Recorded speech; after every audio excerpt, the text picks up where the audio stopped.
Segunda-feira, 5 de junho de 2023. 62 casos de ataques contra jornalistas foram registrados na Amazônia desde os assassinatos do indigenista brasileiro Bruno Pereira e do jornalista britânico Dom Phillips no ano passado.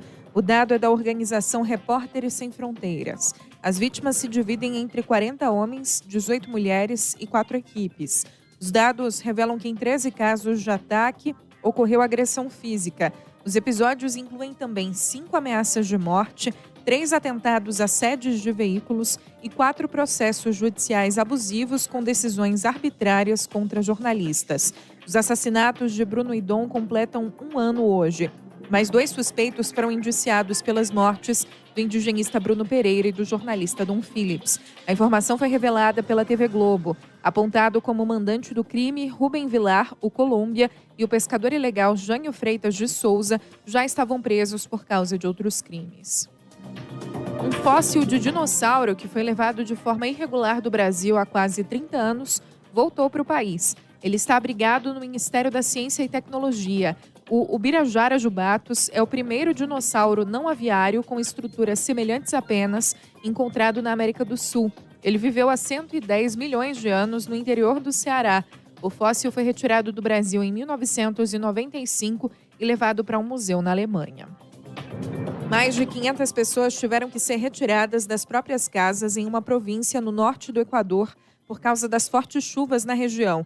Imagens divulgadas pelo Ministério da Defesa do país mostram dezenas de pessoas em cima de telhados e em varandas para se protegerem da água. Até o momento não há confirmação de mortes ou relatos de pessoas desaparecidas. No horário de Brasília, 3:02. Repórter CBN. As principais notícias do dia, a cada meia hora.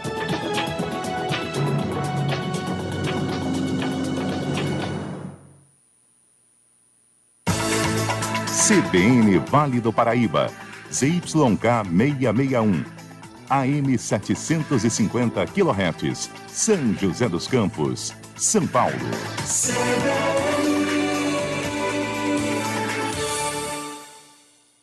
Comida caseira? Roma Restaurante. Self-service e aquele sabor delicioso da comida caseira. Roma Restaurante. De segunda a sábado. É logo ali, Rua Paraibuna, 237. Rua Paraibuna, 237. Fone 3942-8362. 3942-8362. Roma Restaurante. Sua opção de comida caseira no Jardim São Dimas, em São José dos Campos. Você sabia que o Vale do Paraíba conta com um projeto social de empregabilidade? É o Pluga Jobs, que alcança mais de 30 mil participantes, segmentados em mais de 15 áreas de atuação.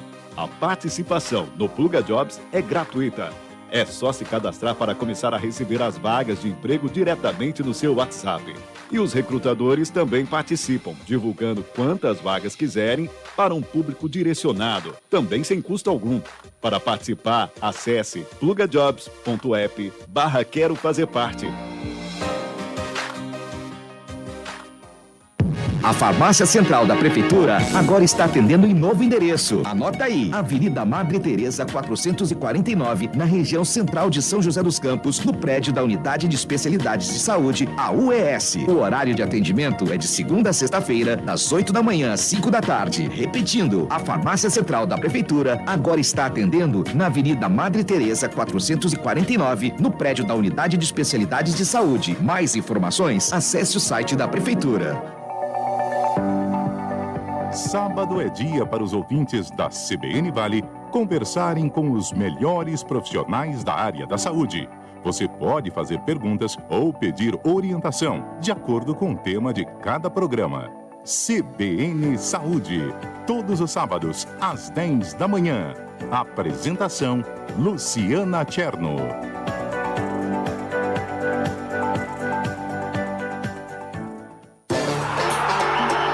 4 em Campo CBN. Um bate-papo completo e bem-humorado sobre o esporte, com o melhor time de comentaristas do rádio. Lances de primeira, passes de efeito e alguns chutes na canela. De segunda a sexta, nas noites da CBN. Apresentação, Carlos Eduardo Éboli.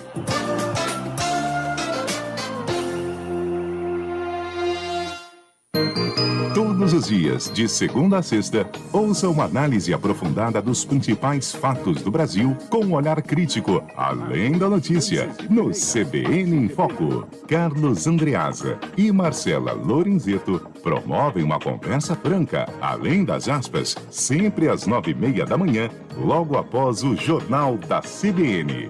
Ouça e participe!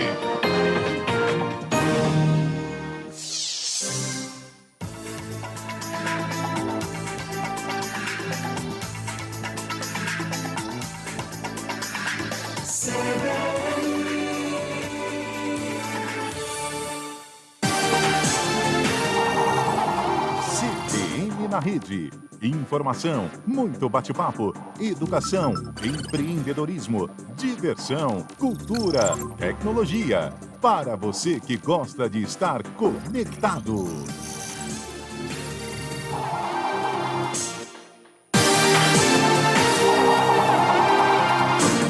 Olá, muito bem, boa tarde, seja muito bem-vindo. Olha só, você está no canal certo, no lugar certo, no CBN na Rede, é isso mesmo. CBN na Rede está de volta com uma nova pessoa à sua frente. Claro, você que se acostumou com a figura simpaticíssima, grande jornalista Vanessa Vantini, que ao longo do último ano esteve com a gente apresentando o programa que começa agora. Quero mandar até um grande beijo para Vanessa, muito obrigado por todo o trabalho que você fez aqui com a gente, que agora está em novos projetos. Parabéns, Vanessa, um grande abraço para você. E o CBN na Rede, o programa que foi criado exclusivamente para você, amigo ouvinte, para essas tardes de segunda a sexta-feira, para você ter uma tarde mais alegre, mais animada, com mais diversão, com mais pluralidade, um programa que envolve tecnologia, inovação, educação, cultura, meio ambiente, muitos assuntos que fazem parte do nosso dia a dia. E você é o nosso convidado, você é o meu convidado, para que a gente, a partir de hoje, possa traçar um novo caminho, sempre levando para você tudo o que o programa sempre propôs, que é levar informação, entretenimento, diversão, para que você fique sempre muito bem informado, inclusive informações das últimas novidades, informações importantes que acontecem na nossa região, no Vale do Paraíba, no Brasil e no mundo também. A gente aproveita para dar sempre aquela atualização para você poder estar aqui conosco. Hoje é um dia muito especial, a reestreia do CBN na Rede, no dia 5 de junho de 2023. Estamos aí ao vivo para você, amigo ouvinte. E nesse dia tão importante, nada mais do que especial de compartilhar informações com a base desse programa, com o tema desse programa, né? Que é o meio ambiente. Hoje, o Dia Mundial do Meio Ambiente, a gente conversando com pessoas muito importantes, muito especialistas nessa questão da pauta ambiental, que vão conversar conosco. A gente vai entender um pouquinho sobre o que está acontecendo no mundo, na questão ambiental, quais são os principais objetivos para esse mundo que nos aguarda, o futuro do nosso planeta e também quem são os principais protagonistas nessa questão. Hoje teremos como convidados aqui a jornalista Rosana Jatobá, jornalista especializada na agenda ESG. Vamos explicar para você o que é essa agenda ESG. Rosana Jatobá, nossa companheira também da Rádio CBN de São Paulo, que é especialista na questão ambiental. Hoje também vamos conversar com outro convidado nosso, que é o Renato Traballi, ele que é presidente do Sindicato Rural de São José dos Campos e vice-presidente do CBHPS, que se trata do Comitê das Bacias Hidrográficas, ele que é conselheiro do Estado de São Paulo na questão dos recursos hídricos. Esses são os nossos convidados de hoje. Eu peço a você um minutinho, que daqui a pouco a gente entra ao vivo com os nossos convidados para trazer para você muita informação, muitos detalhes sobre esse dia tão importante que é o Dia Mundial do Meio Ambiente. Rapidinho, nós vamos agora para um rápido intervalo e, na sequência, voltamos já com mais informações e entrevistas para você. CBN na Rede. Informação, muito bate-papo, educação, empreendedorismo, diversão, cultura, tecnologia. Para você que gosta de estar conectado.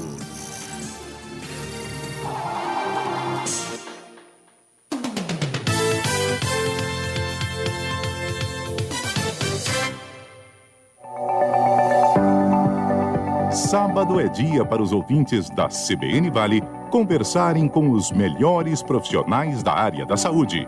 Você pode fazer perguntas ou pedir orientação, de acordo com o tema de cada programa. CBN Saúde, todos os sábados, às 10 da manhã. Apresentação, Luciana Cherno.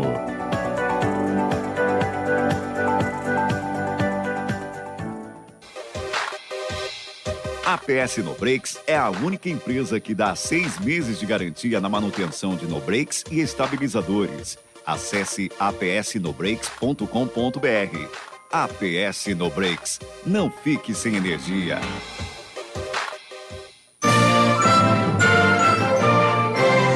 Na CBN, a notícia não para com o CBN Madrugada.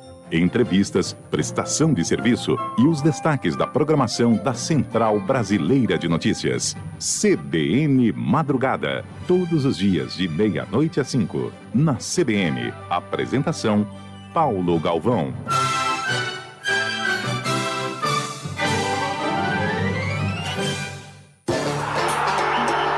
4 em Campo CBN. Um bate-papo completo e bem-humorado sobre o esporte, com o melhor time de comentaristas do rádio. Lances de primeira, passes de efeito e alguns chutes na canela. De segunda a sexta, nas noites da CBN. Apresentação, Carlos Eduardo Éboli.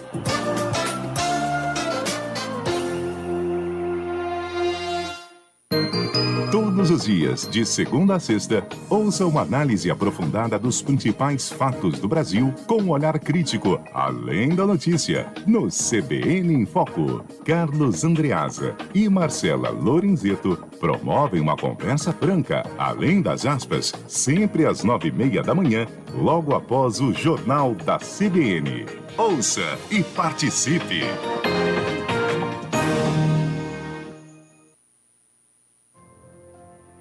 De manifestações políticas a transformações sociais. De oscilações econômicas a movimentos culturais. Do telefone às redes sociais. Da pandemia ao que está por vir. O CVV está sempre disponível para os que querem conversar ou apenas serem ouvidos. CVV, há 60 anos valorizando a vida. Um noticiário para você pensar bem antes, durante e depois de ouvir. Seu final de tarde com muita informação, leveza e bom humor. Rodrigo Bocardi e Carolina Moran analisam as notícias mais quentes do dia. Ponto Final CBN. Um programa descontraídamente sério. De segunda a sexta, a partir das 5 da tarde.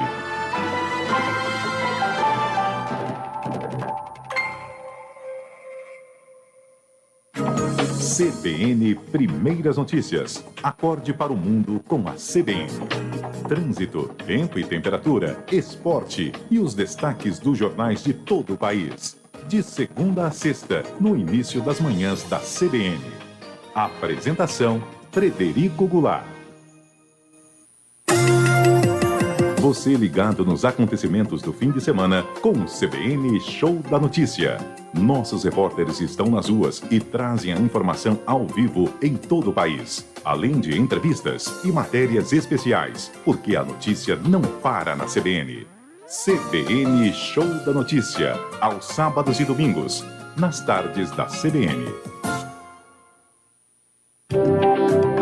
A reportagem CBN não para no seu fim de semana. Os acontecimentos mais importantes do dia, entrevistas e a participação dos nossos comentaristas no Revista CBN. Aos sábados e domingos, sempre no início da tarde. Revista CBN. Apresentação, Petria Chaves.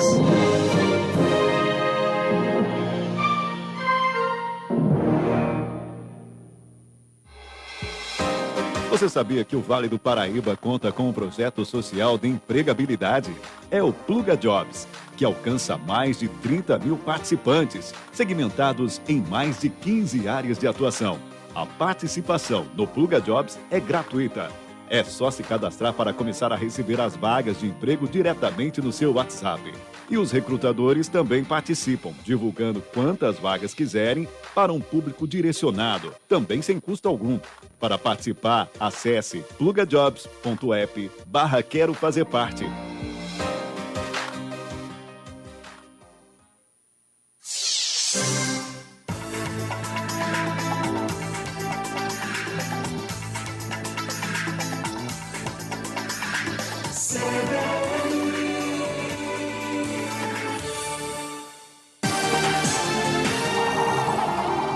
CBN na Rede.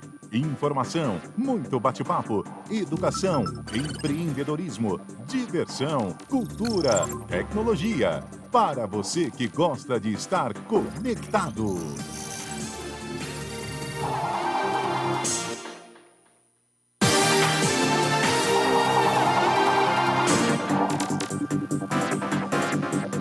Olá, muito bem, estamos de volta ao CBN Vale primeira edição, que toda a manhã é apresentado pelo Fernando Carlos. Um grande abraço para ele, que estivemos ao longo durante um ano todo apresentando juntos, e hoje eu aqui no CBN na Rede apresentando com você, fazendo companhia nas tardes de segunda a sexta-feira.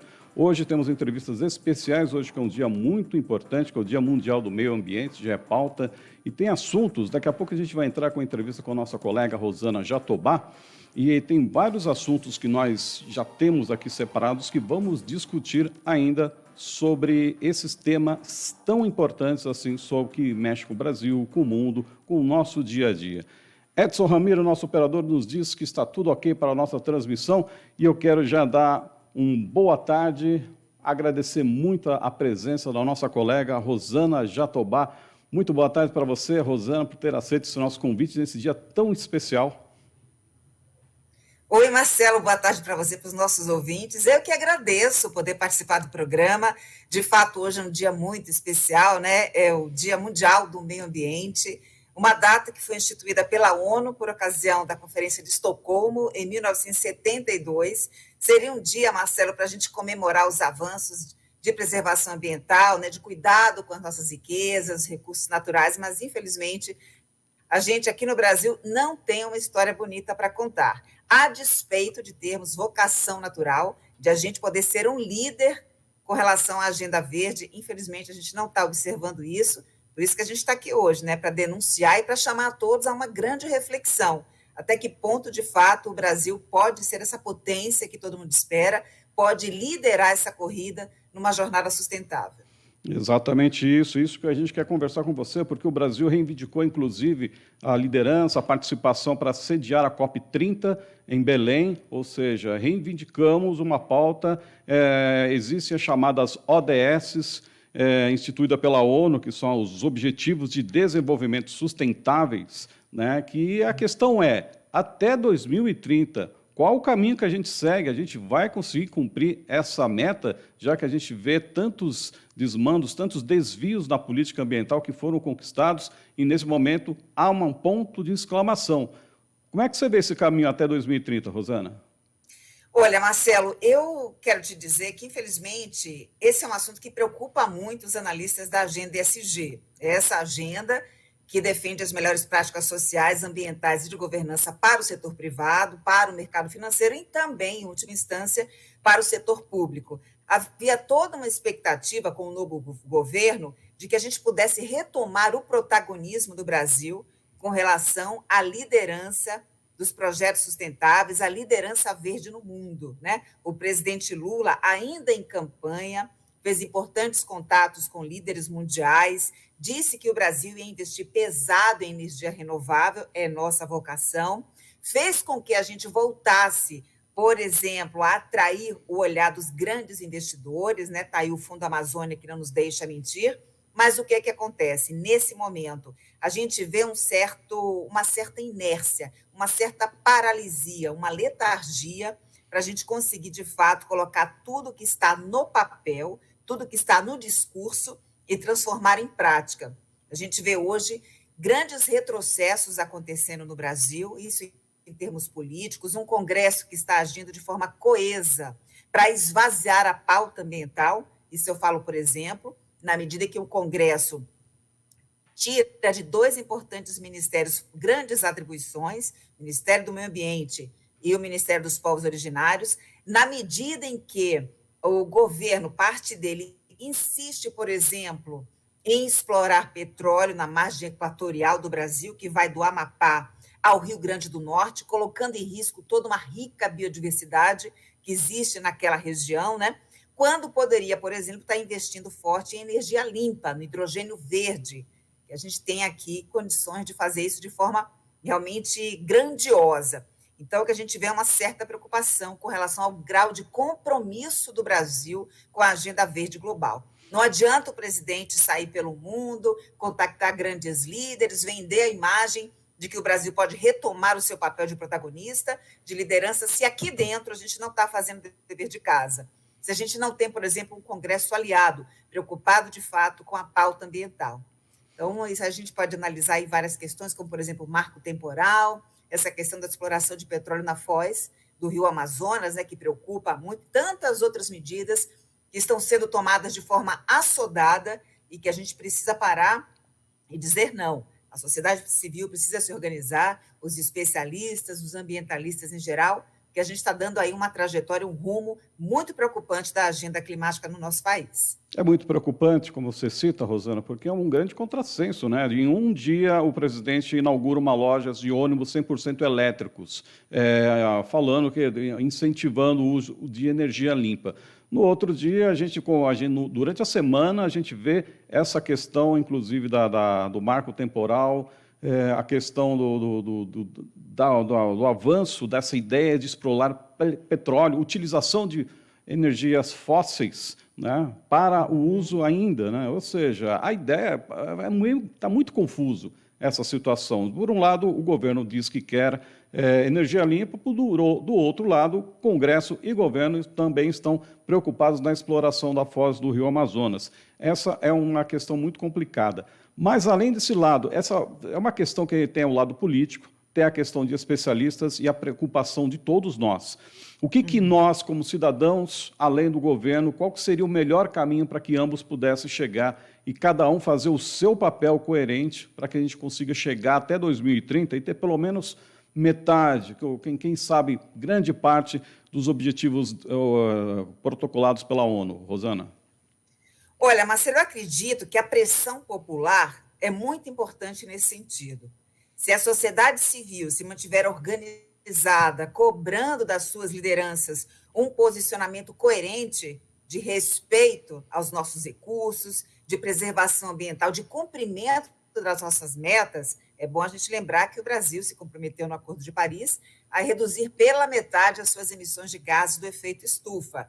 Se ela tem esse compromisso, ela precisa o quê? Imediatamente eliminar totalmente o desmatamento, seja ele legal ou ilegal, empreender esforços nesse sentido e investir muito em energia limpa, em detrimento do avanço de investimento em combustível fóssil. Então, é uma sociedade civil organizada, vigilante, que cobre dos seus governantes um posicionamento coerente com relação ao papel que a gente assumiu. Agora, no nosso dia a dia, como consumidor, como cidadão, a gente pode fazer muita coisa, desde medidas simples, né, Marcelo, como fazer a separação do lixo, garantir que esse resíduo seja corretamente destinado para que ele chegue às cooperativas e a gente possa contribuir para aumentar o índice de reciclagem no Brasil. Nós produzimos cerca de 82 milhões de toneladas de lixo todos os anos e só reciclamos 4% desse montante, porque nossa cadeia, nossa logística com relação à reciclagem, ela é muito precária. Existem muitas falhas aí pelo caminho que a gente precisa sanar. Nós temos a Política Nacional de Resíduos Sólidos, que é uma legislação bastante robusta, né? Que fez agora 12 anos, mas ela precisa ser realmente aplicada. E isso é de responsabilidade compartilhada, não apenas do poder público, mas também do setor privado e de cada um de nós como cidadão. Que planeta que a gente quer deixar para as nossas futuras gerações? A gente não tem o direito de roubar das futuras gerações, dos nossos filhos e netos, o privilégio, a maravilha da existência. Então, a gente tem que começar agora. Essa geração agora, ela é responsável por, de alguma forma, tentar compensar todos os danos, todos os prejuízos que foram causados. Então, a postura de cada um também conta bastante nesse sentido. Em casa, separar o lixo, eficiência energética, tentar diminuir muito o consumo de energia, economia de água. O Brasil tem a maior reserva de água doce do planeta. 12% da água disponível está aqui no nosso país. Mas ainda assim, temos sérios problemas relacionados ao saneamento básico. Quase metade da população não tem acesso a uma rede de esgoto e até mesmo água encanada em casa. Então, nós temos uma série de contrassensos aí, de distorções, e se o cidadão se apropriar dessa consciência ambiental, a gente consegue, pelo menos, ajudar de alguma maneira. Isso une educação dentro de casa, educação nas escolas, educação pública, o poder público investindo nessa conscientização. E eu vou pedir uma desculpa para você, viu, Rosana, porque nós nos apresentamos tão rapidamente ao nosso ouvinte CBN, que passamos assim rapidamente sobre a sua especialidade. Você é especialista justamente nessa agenda ESG, que em português significa governança ambiental, social e corporativa, que ela busca estudar esse chamado capitalismo consciente. É isso que envolve todo esse estudo, né, Rosana? É isso. Eu vou aproveitar, então, rapidamente para falar aqui para os nossos ouvintes sobre a agenda ESG, porque está na boca do povo, né?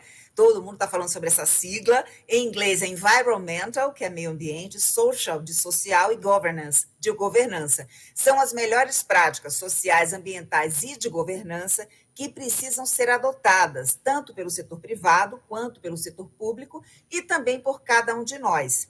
Sai aquela ideia do capitalismo selvagem, né, que visa o lucro a todo custo e o dinheiro para os acionistas, e entra essa ideia do capitalismo consciente, também chamado capitalismo dos stakeholders, ou seja, de todas as partes interessadas. Então, só é bom para mim se for bom para você. Não adianta apenas disponibilizar performance e lucro para os acionistas de uma determinada empresa, se os outros colaboradores, fornecedores, clientes e consumidores ficam de fora. Então, é preciso que, antes da gente visar o lucro, tem que visar o quê? O propósito, para garantir qualidade de vida para todos, respeitando os limites do planeta. É um novo paradigma, uma nova forma de estar no mundo, que agora é trazido pela agenda ESG, e é algo mandatório, um caminho sem volta. Uma empresa que não adote a agenda ESG, que não esteja alinhada a esses novos princípios, ela vai perder o bonde da história. Ela não vai conseguir atrair investidores, porque eles estão alocando os seus recursos só naquelas empresas que, de fato, têm essa nova mentalidade, né, de pensar no meio ambiente, de pensar nas pessoas antes do lucro, e essas empresas, infelizmente, serão fadadas ao fim. Elas não serão mais prósperas nem longevas. Por isso que você vê aí uma corrida muito grande por parte do setor empresarial e também no mercado financeiro em busca desse alinhamento a essa agenda, né, visando exatamente continuar aí movimentando, girando a economia mundial. É isso aí. São setores, diversos setores. Ontem mesmo eu vi a FEBRABAN, Federação dos Bancos, colocando uma política de prática assim, de controle mais pesado assim, sobre empresas, frigoríficos que porventura utilizam a área de desmatamento, ou seja, todos os setores alinhados para tentar chegar a essa energia limpa, a esse recurso renovável de forma consciente e respeitosa e para as nossas futuras gerações. Rosana, para esse dia tão importante, muito obrigado pela sua participação, foi fundamental ouvir você, uma especialista, colega da casa, totalmente envolvida nessa questão. Eu quero desejar para você muito sucesso na sua carreira e muito sucesso nessa luta ESG, viu?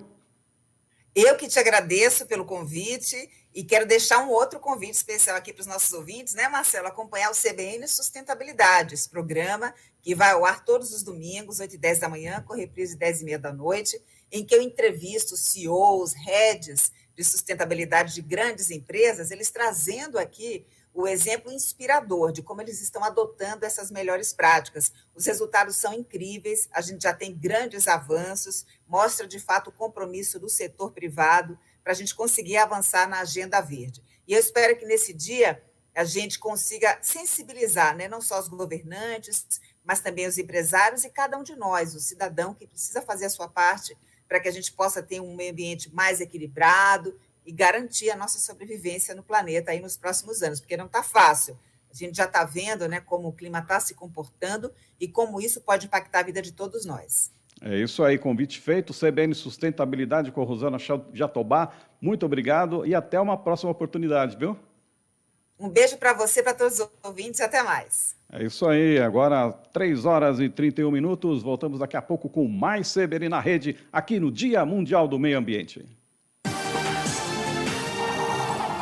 CBN na Rede. Informação, muito bate-papo, educação, empreendedorismo, diversão, cultura, tecnologia. Para você que gosta de estar conectado.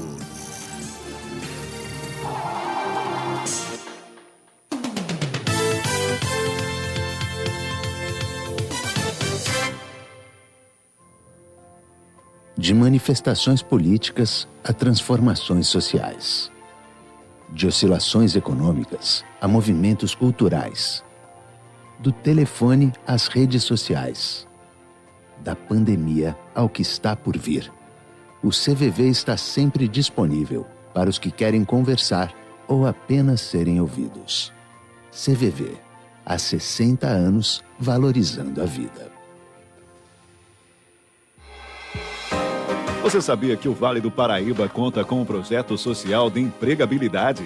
É o Pluga Jobs, que alcança mais de 30 mil participantes, segmentados em mais de 15 áreas de atuação. A participação no Pluga Jobs é gratuita. É só se cadastrar para começar a receber as vagas de emprego diretamente no seu WhatsApp. E os recrutadores também participam, divulgando quantas vagas quiserem para um público direcionado, também sem custo algum. Para participar, acesse plugajobs.app/quero fazer parte.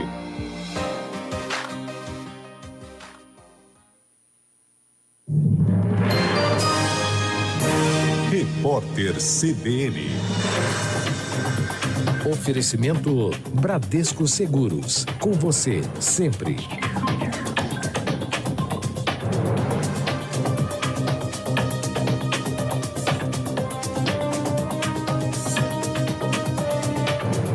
Segunda-feira, 5 de junho de 2023. O presidente Lula e o presidente da Câmara, Arthur Lira, se reuniram mais cedo no Palácio da Alvorada, em Brasília. O encontro durou 1 hora. Na semana passada, Lira afirmou que o governo precisava ajustar a articulação política ou sofreria mais derrotas no Congresso. A reunião foi a primeira presencial entre os dois desde a sequência de resultados ruins colhidos pelo Executivo em votações, principalmente na Câmara. A Polícia Civil do Rio de Janeiro e o Ministério Público iniciaram a segunda fase de uma operação contra a violência praticada por torcidas organizadas no estado. Agentes cumprem 28 mandados de busca e apreensão.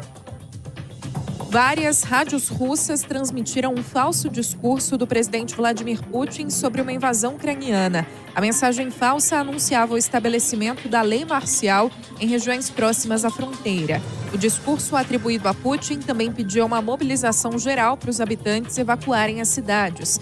Ontem, um canal de TV russo também foi hackeado para exibir um insulto a Putin. A filmagem, divulgada pelo Ministério da Defesa da Ucrânia, mostra um grupo de soldados fazendo sinal de silêncio. O episódio ocorreu em meio a rumores de uma grande contraofensiva da Ucrânia no conflito com a Rússia. No horário de Brasília, 3h31. Repórter CBN. As principais notícias do dia, a cada meia hora.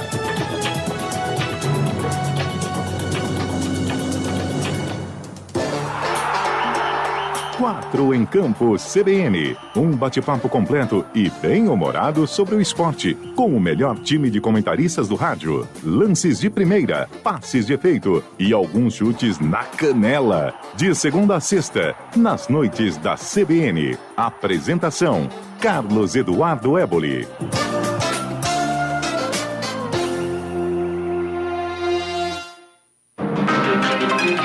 Um noticiário para você pensar bem antes, durante e depois de ouvir. Seu final de tarde com muita informação, leveza e bom humor. Rodrigo Bocardi e Carolina Moran analisam as notícias mais quentes do dia. Ponto Final CBN. Um programa descontraídamente sério. De segunda a sexta, a partir das 5 da tarde.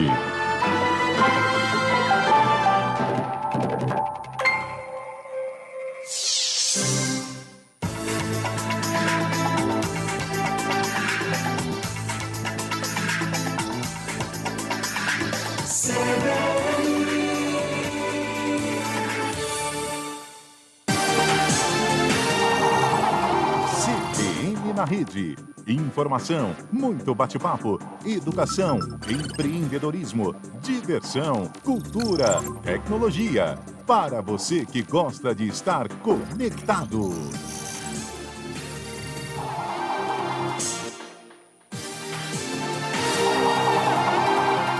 Olá, estamos de volta aqui com o CBN na Rede. Eu estou aqui já quase pela segunda vez, eu falo CBN Vale Primeira Edição. Mas não vou falar não, porque durante um ano estive junto com o Fernando Carlos apresentando o jornal CBN Vale Primeira Edição todas as manhãs, das 9 às 11 horas da manhã. E agora, nessa nova temporada, nesse novo desafio, apresentando o CBN na Rede de segunda a sexta, sempre das 3 às 4 da tarde.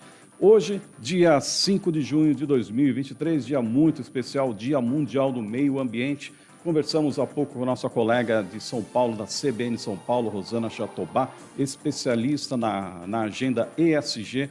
Fala um pouquinho sobre os desafios, sobre os problemas, os impactos que o meio ambiente está sofrendo e que há uma agenda importante a ser cumprida até 2030, que é a COP 2030. Inclusive, o Brasil vai sediar em 2030 em Belém um grande encontro, que é a COP 2030, a COP 30, que vai falar justamente sobre o meio ambiente. E se tem uma das pautas nessa questão ambiental, que são uma das mais importantes, se não a mais importante, é a questão hídrica, a questão das águas. E hoje, para falar um pouquinho sobre esse tema e outros temas importantes, principalmente aqui na nossa região do Vale do Paraíba, e mostrar quão importante é a nossa região na questão hídrica, nós estamos recebendo aqui a presença de Renato Traballi, ele que é engenheiro mecânico, presidente do Sindicato Rural de São José dos Campos e vice-presidente do Comitê das Bacias Hídricas. Hoje, ele também é conselheiro do Estado de São Paulo de Recursos Hídricos. Portanto, quero já muito agradecer aqui o nosso colega Renato Traballi. Renato, muito obrigado pelo convite, por ter aceito o nosso convite, estar aqui conosco nessa tarde. Obrigado, Marcelo. Obrigado aos ouvintes da CBN. É um prazer estar aqui. Quiçá voltaremos várias vezes. E que venha várias vezes, viu, Renato? Trazendo sempre melhorias, porque o que a gente percebe aqui no Brasil são muitos problemas nas questões hídricas, né? A água não chega ainda de uma forma bem tratada a muitas famílias no país inteiro. Nós, que como foi citado aqui na nossa primeira entrevista de hoje, o Brasil ele é responsável por 12% da água do mundo, está no nosso país. E nós ainda não chegamos na capacidade total de utilização desses recursos. Por que a gente ainda está patinando nessa pauta, Renato? Tem muita coisa para ser feito, né? Muita coisa. Se você voltar aqui para a nossa região, até a gente já está com um passo bem adiantado, né? Hoje nós temos uma grande qualidade de água nas nossas nascentes.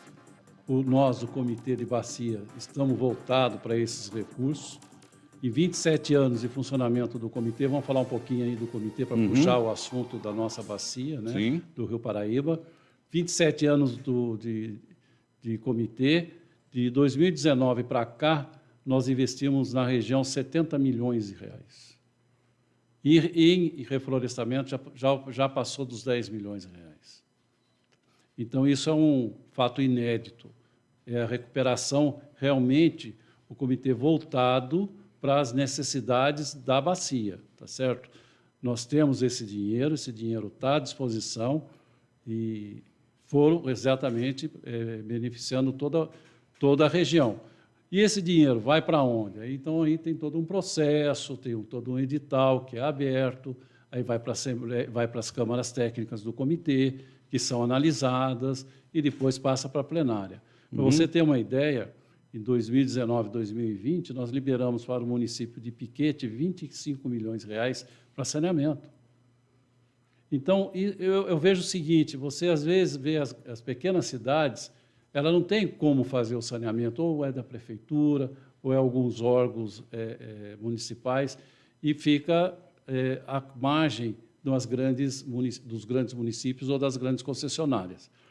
Diferente o caso de Jacareí, que busca bastante dinheiro com a gente para o tratamento de esgoto. Diferente da Cruzeiro, que está vindo agora buscar bastante dinheiro também no comitê para os seus tratamentos. Então, tudo isso vai melhorando a qualidade do rio.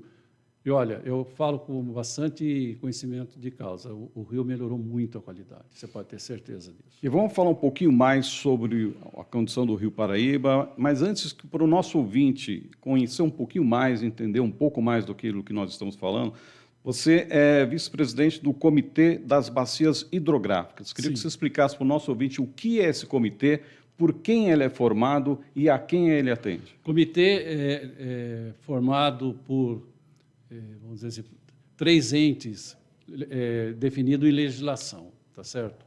Estado, município e sociedade civil. Nós temos a assembleia a cada 2 anos, a eleição a cada 2 anos, abre-se os editais, aonde são escolhidos os membros da sociedade civil. Eu, como sindicato rural, represento a sociedade civil. E aí o Estado é tripartite, então são os números em 3, né, Estado, município e sociedade civil. Nós nos reunimos em Taubaté e a Secretaria Executiva... E como é que funciona o comitê? A cada mandato há uma alternância de presidência e sociedade civil e município, porque a Secretaria Executiva do comitê sempre é o Estado. E, historicamente, está na mão do DAE, tá certo? Então, é o DAE que cuida dessa parte da Secretaria Executiva. E nós alternamos município e sociedade civil, a presidência e a vice-presidência. Na história do comitê, eu fui presidente por 2 mandatos subsequentes, isso foi inédito. Devido à pandemia, os prefeitos estavam focados em outros... com outros problemas, e nós fizemos um trabalho, nós fizemos uma grande mudança no comitê. Foi a primeira gestão. E agora a nossa presidente é a secretária de Meio Ambiente de Pindamonhangaba, Maria Eduarda. Certo? Então, o comitê se reúne. Agora, detalhe, né, Marcelo? Nós temos 2 comitês. Esse é o estadual. E aqui na bacia, para o Rio Paraíba passar por 3 estados, ele é federal. Então, nós temos um comitê federal, que é a sede em Resende, chama CEIVAP. Perfeito. Tá? Que reúne aí também tripartite, mas que reúne os 3 estados, São Paulo, Minas e Rio. Eu também faço parte lá enquanto sindicato rural. Perfeito. E aí, para a gente mostrar um pouquinho da importância do Rio Paraíba em si, nós vamos falar aqui também sobre os recursos que foram aprovados assim pelo comitê, né, das bacias hidrográficas, que são vários setores, vários valores, assim, há investimentos de 19 milhões, por exemplo, de reais, que estão investidos numa determinada região. Queria que você explicasse todo esse dinheiro que é aprovado, que é originado para o comitê, como que é pago? Quem é que paga esse dinheiro e como que ele chega para as cidades que necessitam desses recursos para as suas questões hídricas? Esse dinheiro ele vem através do uso da água, da utilização da água, e é recolhido pelo DAE, e o DAE passa para o comitê esses valores. Hoje, o comitê aqui arrecada em torno de 13 milhões de reais ano. Até 2018, até antes um pouquinho da transposição, era 1 milhão e pouco. E por que aumentou esse volume de dinheiro absurdamente? De 1 para 13? Isso. Foi por causa da transposição aqui do Jaguari para São Paulo, para Tibainha. Então, essa transposição nos deu ao comitê a oportunidade de investir muito mais em saneamento, muito mais aqui na região. Então, essa foi a grande vantagem. Nós estamos vamos dizer, fornecendo a água para a capital, para São Paulo, tá certo? E isso está sendo beneficiado. Diferente, a gente estava fornecendo água para o Rio e não vem nada para a gente, tá certo? Só para a gente ter uma ideia da dimensão, todo esse sistema hídrico, todo esse sistema que estamos falando aí do Comitê das Bacias, ele atende quantas cidades aqui da nossa região do Vale do Paraíba? 24 municípios aqui da região. 24 municípios são atendidos. Todos aqueles à beira do Vale do Paraíba, eles são contemplados dentro da bacia, dentro do estado de São Paulo. Então, só não atende aqui, só para ficar bem claro, às vezes para o ouvinte, a Serra e o Litoral. Então, as 3 cidades da Serra hoje têm o comitê deles e as 4 cidades do litoral têm o comitê deles. Há uma tendência, e eu acho que vai acontecer, e espero que seja, que se unifique esses comitês. É melhor para todo mundo. Uhum. E alguns desses investimentos, para a gente ter uma ideia, são investimentos, eles atendem a que tipo de trabalho? Então, reflorestamento, melhoria dos rios, de que forma que esse dinheiro ele é executado na prática? Nós temos feito, cada 2 anos e anualmente, nós temos uma revisão do plano de bacias. Neste plano de bacia se define, a gente chama de PDC, onde que vai os recursos, qual a necessidade de cada recurso para cada tema ou para cada região. Em função disso, aí as entidades, prefeituras, entram com os projetos no comitê, são analisados pelas câmaras técnicas e vai para plenário. Hoje, nós estamos conseguindo ter um pouquinho já, vamos dizer assim, a demanda está vindo de acordo com a necessidade, mas ainda numa região muito tecnológica como a nossa, ainda carece de muito edital. Uhum. As pequenas prefeituras, às vezes, elas não têm condições de fazer grandes movimentos ou grandes projetos. Certo. E eu vejo que é uma necessidade, porque às vezes as pequenas são as que mais precisam, né? Uhum. Agora, no material que nós recebemos aqui, tem também a participação do Parque Tecnológico de São José dos Campos, com um projeto dito inovador, que seria um monitoramento e diagnóstico do sistema de abastecimento hídrico. O que é esse sistema? Porque eu vejo que ele atinge algumas cidades como Areias, Guaratinguetá, Cunha, e vão utilizar, inclusive, inteligência artificial nesse tipo de tecnologia, tipo de recurso, é isso? Isso, é a primeira vez que o Parque Tecnológico, parceiro da gente, está entrando com um projeto. Eu vejo assim, esse é um projeto muito importante, principalmente nas pequenas cidades. Esse projeto, especificamente, ele vai estar vendo a perda de água nos seus municípios. Para você ter uma ideia, a Sabesp acho que está em torno de 30% de perda de água aqui na região. E nós temos um município que perde 70% de água. Eu sempre falo o seguinte, você fabrica 100 carros, você vai perder 70? Você vai perder 30? 30% eu já achei um número bem absurdo, alto, né? Absurdo. Agora, 70% é assustador, né? Nós temos um município que fazem isso, tá certo? Então, são pequenos municípios que têm as autarquias municipais, ou que ainda depende disso daí. E o Parque Tecnológico, junto com o Ministério da Cidade, e junto com o CEIVAP, com outro parceiro, outro comitê federal, junto com a Agência Nacional de Águas, eles entraram com esses projetos aí de inteligência artificial e de monitoramento. Estamos botando fé, tem que dar certo, tem que diminuir esse índice aí.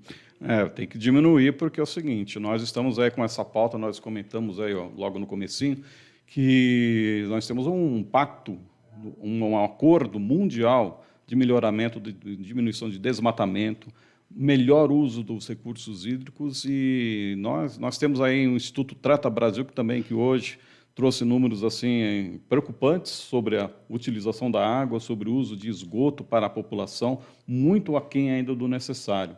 E para mostrar um pouquinho da importância da nossa região, nós conversávamos aqui em off, nós também, a região do Vale do Paraíba é muito importante também para fornecimento de água para outro estado também muito importante, que é o Rio de Janeiro. Rio de Janeiro. Explica para a gente o tamanho da importância e qual é a participação desse recurso hídrico da nossa região para a nossa vizinha Rio de Janeiro. Nós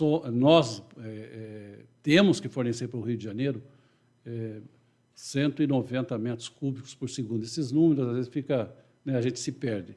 Mas é o seguinte, 70% do município do Rio de Janeiro depende da água do Rio Paraíba do Sul. 70% do Rio de Janeiro, da cidade do Rio, vem daqui. Vem daqui, porque ele é o tratamento da água do Rio Guandu, ali logo antes da Serra das Araras, ali tem um sistema ali que o rio tem um braço vertente do Rio Paraíba e que a gente distribui essa água para lá. E nós não recebemos nada por isso, quer dizer, não vem em recursos financeiros diretamente, não vem para o Estado de São Paulo. O que a gente consegue é se mobilizar e botar projeto, então, no Comitê Federal.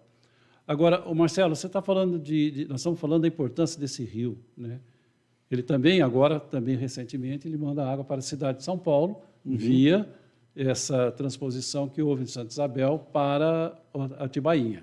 Certo. Explica para a gente como é que foi essa transição. Então, ali, você tem uma ideia, está outorgado, quer dizer, está disponibilizado em torno de 5 metros cúbicos por segundo para São Paulo, e nós mandamos para o Rio 190. Então, é um disparate muito grande. E o que nos chateia, e às vezes a população não tem muita noção, por que vai esse volume de água tão intenso para a cidade do Rio de Janeiro? Para empurrar esgoto, para poder tratar a água. Senão eles não conseguem tratar a água. Uhum. Então, o Rio também tem que fazer o seu dever de casa. Eu sempre critico isso, na medida que eu posso, porque aqui no estado de São Paulo, queira ou não, nós evoluímos muito no tratamento de esgoto. Precisamos evoluir mais. Mas eu vejo que o nosso vizinho de estado nada fez ou pouco fez. Uhum. Me parece que agora, com a privatização do sistema SEDAI, há alguma luz no final do túnel. Uhum. Vamos ver se tem. Agora, uma outra coisa que eu queria, que às vezes a gente não coloca, e é muito importante, e aí puxa para o nosso sindicato rural, e tem um projeto muito interessante no comitê, é o saneamento rural. Porque as empresas concessionárias, elas não vão nas áreas rurais dos municípios, não sei se você sabia disso, por determinação de contrato. Isso é um absurdo, isso é um absurdo que tem. Elas só atendem a zona urbana. Ou seja, todas as empresas, vamos citar um exemplo, uma Sabesp, por exemplo. Não atende a zona rural. Ela só vai na zona urbana, ela não atende a zona rural? Não. Isso em todos os contratos, com todas as concessões? Todas. Qual a explicação? Política, na minha opinião. E, olha, eu sou oriundo da Sabesp, então posso criticar à vontade, tá certo? Uhum. Eu não consigo admitir isso. Um município, seja qual for, você faz um contrato com a concessionária e ela só faz a parte urbana. E, com isso, no nosso projeto, nós tivemos já em 2020, nós disponibilizamos um projeto que chama PURIS. Por sinal, espetacular. O que esse PURIS está fazendo? Levantando nos 24 municípios da nossa bacia, qual a necessidade, em oficinas feitas em todas as cidades, qual a necessidade da área rural. Uhum. Porque também não adianta, se a gente não tratar a zona rural, não vai, lá que estão as nascentes. E você tem conhecimento de causa, você é presidente do Sindicato Rural de São José dos Campos, ou seja, todo mundo que trabalha na zona rural, o agronegócio, ele depende muito da água também. Também. E como é que vocês acabam, literalmente, no jargão popular, como é que vocês se viram para cuidar da água, para abastecer, para a irrigação, para a água, para a alimentação de animais? Como funciona na prática? Graças a Deus, a nossa bacia aqui, Deus é muito grande, principalmente aqui em São José, tá certo? Apesar de ser quase 70%, 67% do município ser área rural, nós temos uma grande, vamos dizer, formação de nascentes. E hoje, neste projeto dos 19 milhões, pela primeira vez, nós estamos disponibilizando aí R$ 774 mil para a Prefeitura de São José dos Campos, atender 3 produtores rurais na cabeceira do lado da represa do Jaguari. Uhum. E é o que precisa, você precisa recuperar para manter a qualidade, para manter as nascentes, para manter o volume, tá certo? O produtor rural ele faz aquele que ele consegue fazer. Hoje em dia a nossa realidade rural aqui ela está muito diversificada, mudou muito, né? São José era uma bacia leiteira, hoje não é mais uma bacia leiteira, já mudou, tá certo? A fazenda que eu estou hoje é a 3ª geração, né? Uhum. Que eu estou lá. Há 60 anos eu parei com leite, então fui para a pecuária de corte. Então, hoje você mudou o contexto, tá? do uso da água. Uhum. E isso até ajuda, porque na pecuária de leite você gasta muito mais água do que na pecuária de corte. Tá certo? Uhum. Eu vejo isso de experiência própria. Então, você tem que manter, você tem que ter investimento. O produtor rural não tem condições financeiras. Uhum. Tá?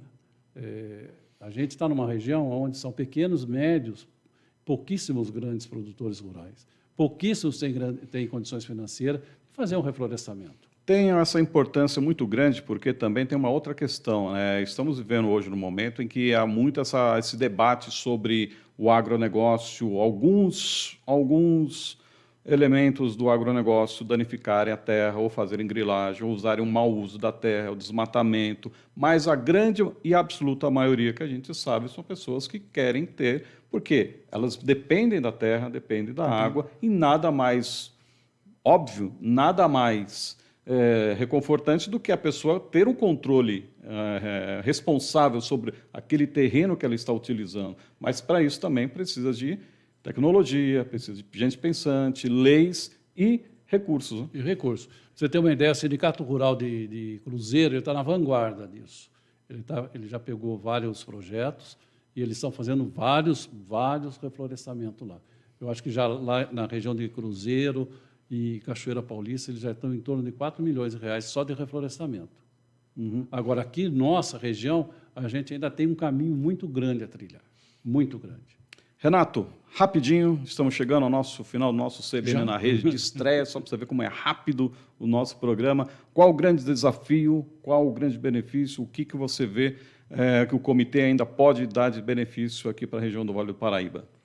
O comitê tem tudo a dar para a região do Vale do Paraíba, porque a gente precisa divulgar mais os trabalhos do comitê. Não adianta só poucas pessoas estão lá diretamente no comitê, a gente tem que ter mais gente, nós temos que ter a divulgação para a população. Graças a Deus, agora a gente tem uma assessoria de imprensa, que era uma briga dentro do comitê há muito tempo, a gente não tinha nada, então você saía aí dando tiro para todo mundo. Então, o que nós precisamos? Sim, nós continuarmos essa luta para melhorar a qualidade do Rio Paraíba do Sul e as suas nascentes. Isso é fundamental. Tem muita cidade que tem zero de esgoto ainda. Muita. Então, a gente tem que fazer isso. A gente tem que trabalhar isso daí. E cobrar também as concessionárias que ainda deixam a desejar, tá certo? Dentro do tratamento de esgoto. Nós temos ainda muita coisa para fazer. Isso tem um papel de vocês também, tem uma grande participação também de levar informação para as prefeituras, imagino, né? Cobrar das prefeituras, ver o que elas precisam, e ter essa troca de informações, de demanda e oferta de soluções, né? Eu acho tenho certeza que com a presidência da Maria Eduarda, ela sendo uma secretária de Meio Ambiente de Pinda, vai ajudar a fomentar, porque as prefeituras não gostam muito de ir no comitê, não. Elas ficam numa zona de conforto. É mesmo? A Maria Eduarda está mudando essa história. Está puxando para a conversa. O nosso secretário de São José, que também assumiu agora a presidência do CEIVAP, não sei se vocês sabem, o Manara assumiu a presidência do CEIVAP agora lá também. Então, nós temos tudo para fazer o comitê agora trabalhar e as prefeituras junto. E você conte com a gente, viu, Renato? Conte com a gente sempre para a gente aumentar a divulgação, mostrar a importância das bacias do Rio Paraíba, porque é fundamental que a nossa população e as prefeituras locais saibam da importância do recurso hídrico. E conte com a gente nesse trabalho. Quero mandar também um abraço, que estaria aqui participando conosco também, ela teve um contratempo, Maria Eduarda San Martín, né? Ela que é a presidente do Comitê de Bacias Hidrográficas do Rio Paraíba do Sul, ela que é engenheira ambiental e também secretária, né, do Meio Ambiente de Pindamonhangaba. Grande abraço, então, aí para Maria Eduarda, que, como Renato aqui, como representante aqui do Comitê das Bacias, trouxe já algumas informações fundamentais para a gente conhecer mais esse órgão, essa instituição, que a gente vai ficar sempre de olho, viu? Por favor. Então tá jóia. Renato, muito obrigado pela sua participação. Até uma próxima, viu? Até a próxima. Obrigado. Então tá jóia. Nós conversamos aqui com o Renato Traballi, ele que é... Já fizeram alguma piadinha com você? Aqui é Traballi? É Traballi veneziano. Então, aí só está o trabalho, então o pessoal pula um pouquinho o trabalho, mas fazem assim. Mas olha, Marcelo, são vários anos trabalhados, então vale a pena. Então tá jóia. Muito obrigado mais uma vez, Renato. Até uma próxima. Até a próxima. Eu quero agradecer principalmente a você, amigo ouvinte, que esteve conectado conosco aqui na reestreia do CBN na Rede, nesse dia importante do meio ambiente. Conversamos no primeiro bloco com Rosana Jatobá, jornalista especialista na agenda ESG, e conversamos agora com o presidente do Sindicato Rural de São José dos Campos e vice-presidente do Comitê de Bacias Hidrográficas do Paraíba do Sul, Renato Traballi. Muito obrigado pela sua presença, você que esteve conectado, sintonizado conosco. Amanhã estamos de volta a partir das 3 da tarde. Tenham todos uma ótima semana. CBN na Rede. informação, muito bate-papo, educação, empreendedorismo, diversão, cultura, tecnologia. Para você que gosta de estar conectado.